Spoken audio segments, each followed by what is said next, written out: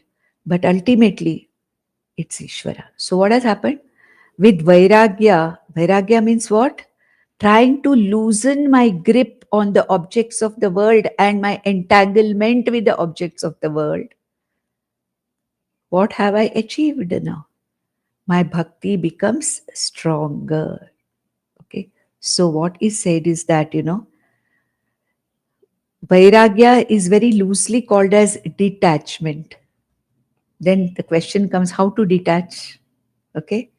Loosening the aham mama in anything and trying to, see Ishvara in on that. Loosening my grip, entanglement into it. Is it really my karma? No.